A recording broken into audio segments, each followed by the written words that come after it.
Enstrom. He had sort of elevated in the lineup in the third period last night. How pleased have you been with his play, and is there an opportunity for him to gain a bit more trust and minutes here going forward? Yeah, I think more, like you said, more minutes. I think there is the trust factor because I think his game has been coming.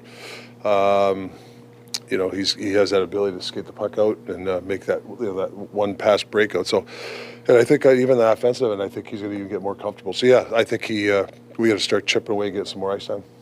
You sounded like a guy at the podium last night that maybe was contemplating significant changes at practice this morning, and yet pretty much status quo. Sleep on it and decide to come back with sort of the same group? Well, there might be a D change. Not sure. Maybe Jules gets in. I don't know if Forsey's ready yet. Yeah, I want to give the I think I put Hoggy with Suits and Spronger. Actually, I didn't think they were that bad when I switched it. So yeah, I don't want to overreact. I think we know we had to improve on a few things. Yeah, I don't want to go too crazy with too many changes. Baines up on merit, obviously. Yeah, just I think with Hoggy sometimes when you play him up there, he's fine. Hoggy's played really well for me. Sorry guys, and I think sometimes he needs to. He's got to get back to who he was. Sometimes then I think just that switch. I could switch him back. I mean, in game, it's not forever, but yeah. Rick, the overtime goal last night, was that just a case of puck watching? Like, was it as simple as guys just kind of got locked on? Yeah, I think JT let the guy. I don't. Maybe he thought he was going to block the shot. Yeah, the coverage obviously wasn't good. I don't think we touched the puck. So. Unfortunately, we've lost 3 games in overtime, but we've got points in our last 7 or 8 games, so there is some positives. We've set ourselves up here, with getting those points. You talk a lot about protecting the guts of the ice. You had a couple of track meets with the Devils last year, including the one here. With a guy like Hishire who's got 9 goals, what do you have to do tomorrow just to make sure that you're tighter? We've got to reload. I mean, you saw the goals that we give up at Carolina. They're odd man. We're giving them odd man rushes. So something that we were really good last year. So that was one of our focus in the video today. Was you have to reload. I think we're waiting on if the guy's going to win a battle or not. If it's a 50-50 puck, you got to be above people. So we'll get back to it. Rick, you started the Bluger line in all those periods yesterday. Just curious, that line, how have they developed an identity, and what are you seeing from that trio that you're really liking? Yeah, I just think sometimes matchup-wise, they can go against the other team's, best lines. And that leaves PD and sometimes Millsy and the other lines for their third and fourth line. So if we can get Teddy's line, which they've done a nice job of checking, it should give us our best players some mismatches. So that's what we're looking for. And just defensively with that line, they've done such a good job of limiting high danger chances against. Is it just about the trio that the 3 players understand the defensive zone, or what is it about that line? Well, they're pretty responsible. They reload. They stop in the slot and they protect the slot. So they're doing the stuff that we all 4 lines have to do.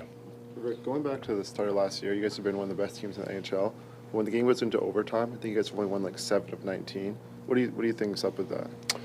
Yeah, it's we talked about strategy about 2-3 weeks ago. I think honestly, it's blown coverages and it's execution. And you can't be out there when you're tired. That's why when you can safely get off after 30 seconds, you got to get off. Because once you're tired on 3-on-3, that's when you make those mistakes. So I think there's a combination of stuff. We definitely have to have another meeting on it because, in the Florida game, we actually had a set play. When Millsy scored, it was, we caught one of their guys flat-footed, which is good. But we just got to make sure that we got to know where we're going when we don't have the puck. Sherwood, 9 hits last night. He's on pace for 600 this year, which would smash the record by a lot. What have you noticed about him, and have you seen a player go on this type of hitting run in your career as a player or coach?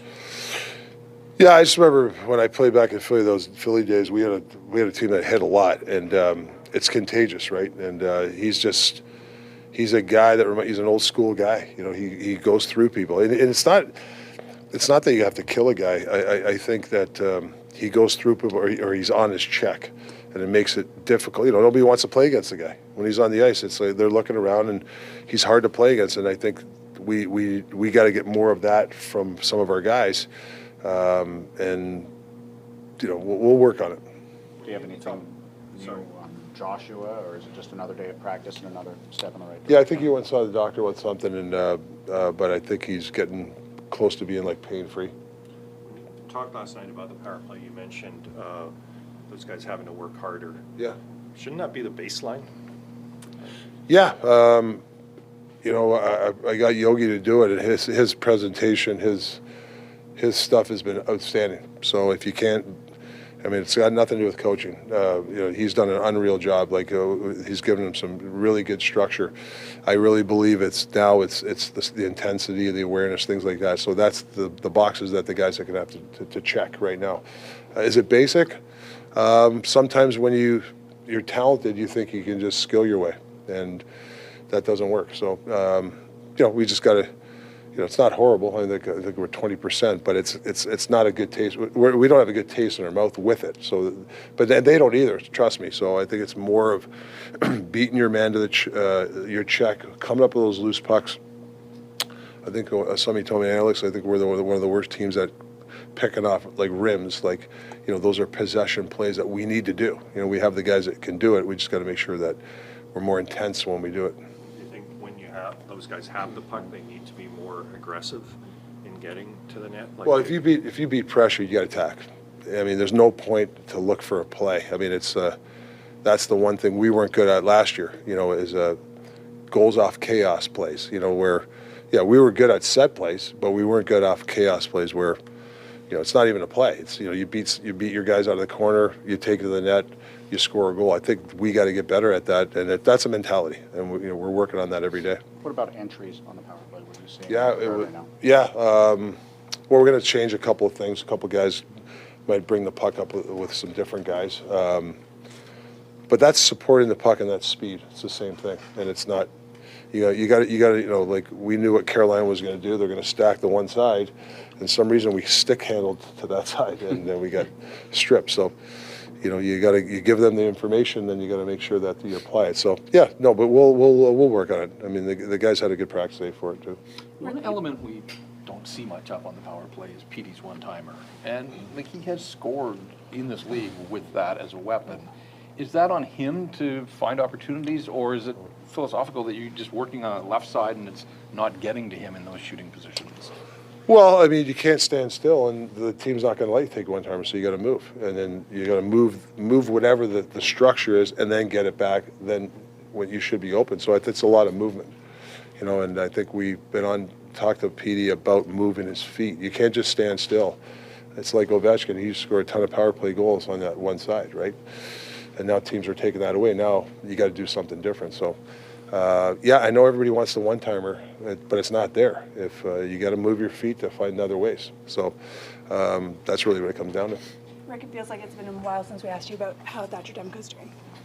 I think he's had like 4 really good days. I can tell you that. So which is good. It was I think when you have a guy out, when he starts to feel good, he stacks some consecutive days together. That's a really good thing. So that's positive. What does it say about how well Lankinen's playing that we're not asking you about Demko all the time right now? Yeah, I just think Lanks is like I said it to you guys, I didn't know who he was, but he's just strung game after game of good efforts. Like even in, like I said, in training camp, he missed I think he missed a week or something of training camp. So he's locked in. Even in practice, he's not too high. Even he's on a bit of a roll. Like if you talk to him, he's a very humble guy. He's thankful for the opportunity, grateful for the opportunity, so he's not taking it for granted. So you got to root for a kid like that. She lost maybe Saturday?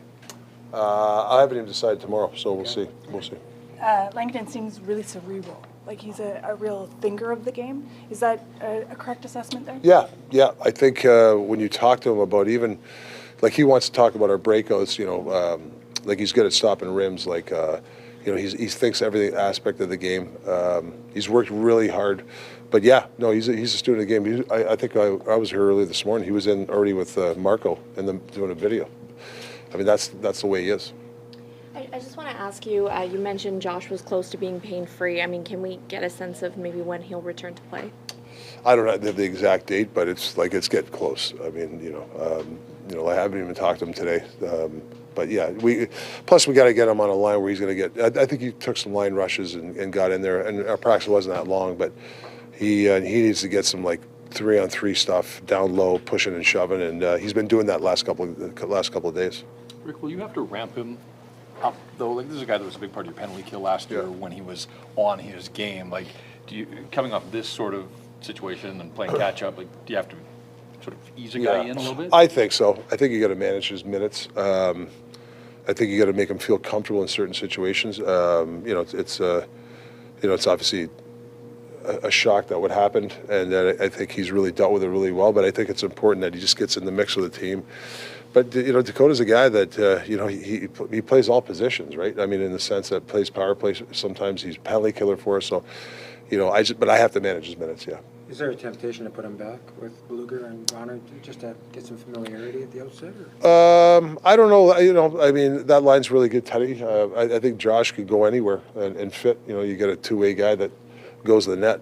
He should be a pretty easy guy to play with. I know Garz likes playing with him. Yeah. You mentioned it the other day. Could part of that ramp-up process for him be going down on a conditioning stint to Abbotsford? Yeah, we kind of briefly talked about it, and I'll be honest with you, I have not personally had talked to him about it, so I'll talk to him about it and see what he thinks about that. I like talking to the player about that, but for me, maybe it's just get him in the lineup here and get him with the team and get going.